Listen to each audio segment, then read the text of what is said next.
नमस्कार साथियों, जय हिंद जय भारत। मैं गौरव आपका स्वागत करता हूं आपके अपने यूट्यूब चैनल पर। दोस्तों, आप सभी को पता है कि हरियाणा पुलिस का नोटिफिकेशन आ चुका है और बहुत ही जल्द आपको एग्ज़ाम देखने को मिलेगा।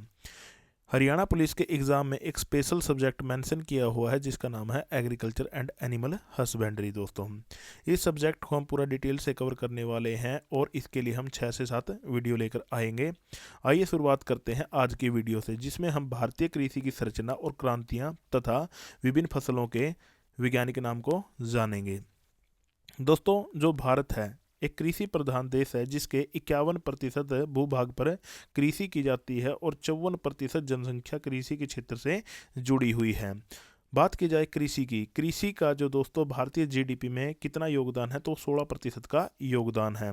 कृषि को मुख्य रूप से दो भागों में बांटा जा सकता है, एक तो निर्वाह कृषि और दूसरी वाणिज्यिक कृषि।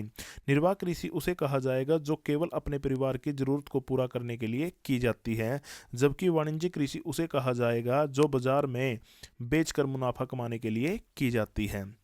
बात की जाए दोस्तों निर्वाह कृषि में सबसे पहले झूम या स्थानांतरित कृषि की। स्थानांतरित कृषि को झूम की कृषि भी कहा जाता है। इसमें पेड़ों को काटकर या जलाकर खेती की जाती है। जहां पहले खेती की जाती है, यदि उस क्षेत्र की मिट्टी की उर्वरकता शक्ति कम हो जाती है तो उस क्षेत्र को छोड़ दिया जाता है। अन्य क्षेत्र पर जाकर दोस्तों वनस्पति को जलाकर, पेड़ों को काट कर दोस्तों उसे साफ करके वहां पर कृषि की जाती है। तो कहने का मतलब ये है, जो कृषि स्थान बदल बदल कर की जाती है उसे स्थानांतरित कृषि या झूम की खेती भी कहा जाता है। इस दोस्तों खेती को अलग अलग भारत के क्षेत्रों में अलग अलग नाम से जाना जाता है। जैसे कि उत्तर पूर्व भारत में इसे झूम की खेती कहा जाता है, जबकि आपका हिमालय क्षेत्र में इसे खिल कहा जाता है। राजस्थान में इसे वालरा, पश्चिम घाट में इसे कुमारी, आंध्र प्रदेश में पोडू, झारखंड में इसे कुरवाई और मध्य प्रदेश में इसे दैया, अंडमान और निकोबार तथा छत्तीसगढ़ में इसे दीपा कहा जाता है। तो स्थानांतरित कृषि के आप ये नाम भी याद रखिएगा क्योंकि बार बार एग्जाम में रिपीट होते जाते हैं। बात की जाए दोस्तों गहन कृषि की। गहन कृषि क्या है दोस्तों? ऐसी कृषि जो बिल्कुल कम भूमि पर अधिक सिंचाई और उर्वरक के माध्यम से की जाती है ताकि ज़्यादा से ज़्यादा उत्पादन लिया जा सके दोस्तों। ठीक है। बात की जाए वाणिज्य कृषि की, तो वाणिज्य कृषि को दोस्तों जैसे कि अभी आपको बताया, इसके अंदर वो फसलें तैयार की जाती है जिनको डायरेक्टली बाजार में बेचकर मुनाफा कमाया जा सके। ठीक है, यानी कि ये बाजार पर डिपेंडेंट होती है। जैसे कि फसल आधारित कृषि, इसका उद्देश्य बाजार में बेचकर मुनाफा कमाना होता है। इसमें मुख्य फसलें कौन कौन सी हैं? गेहूं, धान, कपास, तंबाकू और गन्ना। नकदी फसल, तो नकदी फसल कौन सी होती है दोस्तों? सीधे बाजार में बिकने वाली मुनाफे वाली फसलें। जैसे अभी मैं आपको बता चुका हूँ, इसके अंदर कौन कौन सी नकदी फसलें हैं? कपास, तंबाकू, कॉफी, चाय और जूट। मत्स्य पालन यानी कि मछली पालना, इसका उद्देश्य जलीय जीवों का पालन और बिक्री करना है। जैसे कि हम झींगा मछली और कर्प मछली का क्या करते हैं? उत्पादन करते हैं। बागवानी कृषि उसे कहा जाएगा जिसमें हम फल फूल सब्जी मसाले आदि का उत्पादन करते हैं और उनकी बिक्री करते हैं। इसके अंदर मुख्य उत्पाद जो होंगे जैसे कि आम, केला, संतरा, टमाटर और गुलाब। पशुपालन पर आधारित कृषि, हम इसमें कृषि के साथ दोस्तों पशुओं का पालन करते हैं ताकि हमें दूध, मांस और ऊन प्राप्त हो सके। वार्षिक चक्र के आधार पर देखें तो दोस्तों हम कृषि को 3 भागों में बांट सकते हैं, जैसे कि खरीफ, रबी और जायद। खरीफ की फसल को दोस्तों क्या कहा जाता है? सावनी फसल भी कहा जाता है। तो ये आप यहाँ से नोट कीजिएगा, इस फसल को दोस्तों क्या कहा जाता है? सावनी फसल भी कहा जाता है। और यह फसल आपका जून जुलाई में बोई जाती है और अक्टूबर में काट ली जाती है। यह जो फसल है दोस्तों बारिश पर निर्भर करती है, क्योंकि इस फसल को उत्पादित करने के लिए ज़्यादा पानी की आवश्यकता होती है। इनमें मुख्य फसलों में धान, मक्का, ज्वार, सोयाबीन और गन्ना को शामिल किया गया है। रबी की फसल को आषाढ़ी फसल या हड्डी फसल भी कहा जाता है, या इसे सर्दी की फसल भी कहा जाएगा दोस्तों। इसके बोने का समय है अक्टूबर और इसे काटने का समय है दोस्तों अप्रैल। और इसकी खास बात क्या है दोस्तों? इस फसल को दोस्तों कम से कम सिंचाई की आवश्यकता होती है, यानी कि इसके लिए हमें नमी की आवश्यकता ज़्यादा होती है। और इसके अंदर मुख्य फसल आती हैं गेहूँ, जौ, चना, आलू और तिल। जायद फसलें दोस्तों आपका मार्च से जून यानी कि विशेषकर गर्मियों में बोई जाने वाली फसलें हैं। ठीक है दोस्तों, इसके अंदर दोस्तों हम क्या शामिल कर सकते हैं, जो हमारी पानी की कमी को पूरा करने वाली फसल है, खासकर खरबूजा, तरबूज, खीरा, तंबाकू, मक्का। ये किस में आ जाएंगे दोस्तों, आपका जायद के अंदर आ जाएंगे दोस्तों। इसमें आप जायद में दोबारा से नोट कीजिएगा, खरबूज, तरबूज, खीरा, ककड़ी, टमाटर आदि फसलों को जायद में काउंट किया जाएगा।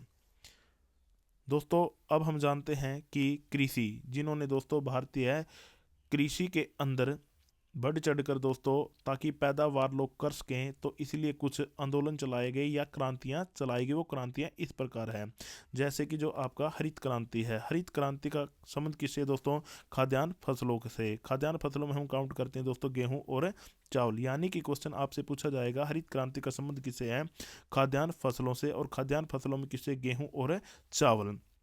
हरित क्रांति की शुरुआत दोस्तों भारत में 1966-67 में हुई और भारतीय हरित क्रांति का जनक डॉक्टर एस स्वामीनाथन को कहा जाता है, और जबकि विश्व हरित क्रांति का जनक नॉर्मन बोरलॉग को कहा जाता है।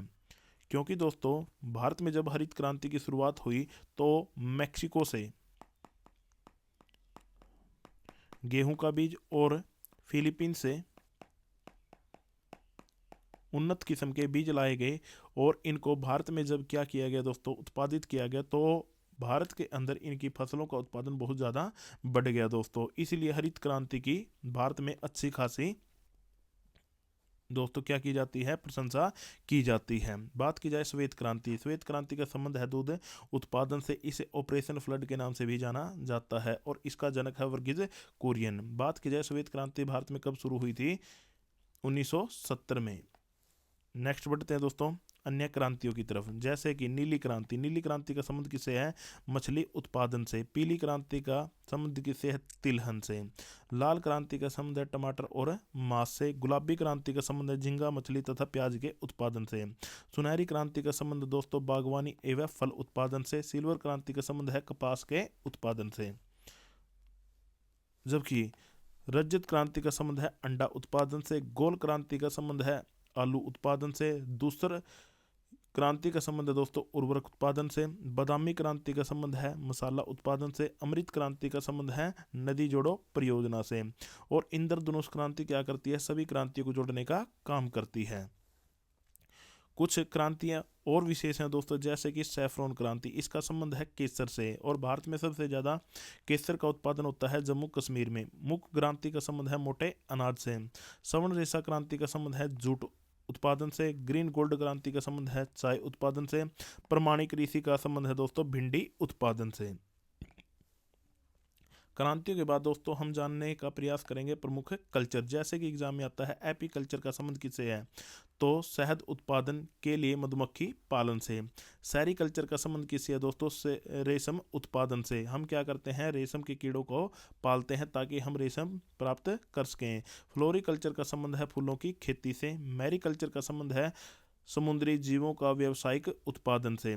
ओलेरी कल्चर का संबंध है दोस्तों जमीन पर फैलने वाली सब्जियों के अध्ययन से, यानी कि जिनकी बेल होती है। पीसी कल्चर का संबंध है दोस्तों व्यावसायिक स्तर पर मछली पालन से।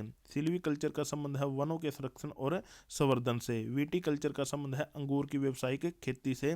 और वर्मी कल्चर का संबंध है केचुआ पालन से। तो आप इनको ध्यान से स्टडी कीजिएगा और अच्छे नोट्स बनाइएगा। अब बात हम करते हैं दोस्तों फसलों के वैज्ञानिक नाम की। गेहूं का वैज्ञानिक नाम है ट्रिटिकम एस्टिवम, जबकि धान का वैज्ञानिक नाम है ओरिजिया स्टाइवा। मक्के का वैज्ञानिक नाम है जिया मेज। ज्वार का वैज्ञानिक नाम है दोस्तों सरगुम बाइकलर। गन्ने का दोस्तों सैक्रम ऑफिसिनेरम। सोयाबीन का दोस्तों ग्लाइसिन मैक्स। चने का दोस्तों सीजर एरिथिनम। आलू का दोस्तों सोलेनम ट्यूबरोसम। इसके अलावा प्याज का दोस्तों एलियम कैपा। कपास का गोसिपियम हिरुस्टियम। तिल का दोस्तों सीजेनमम और इंडिकम। तो दोस्तों ये इनके वैज्ञानिक नाम है। थोड़े डिफिकल्ट हैं, बार बार जब आप इनको रिपीट करोगे तो आपको ये याद हो जाएंगे, क्योंकि पिछले एग्जाम में दोस्तों यहाँ से एग्जाम में क्वेश्चन पूछे गए थे। तो मिलते हैं दोस्तों जल्द ही नेक्स्ट वीडियो में। यदि आपको मेरी वीडियो पसंद आती है तो चैनल को लाइक शेयर और सब्सक्राइब जरूर करें। जय हिंद, जय भारत।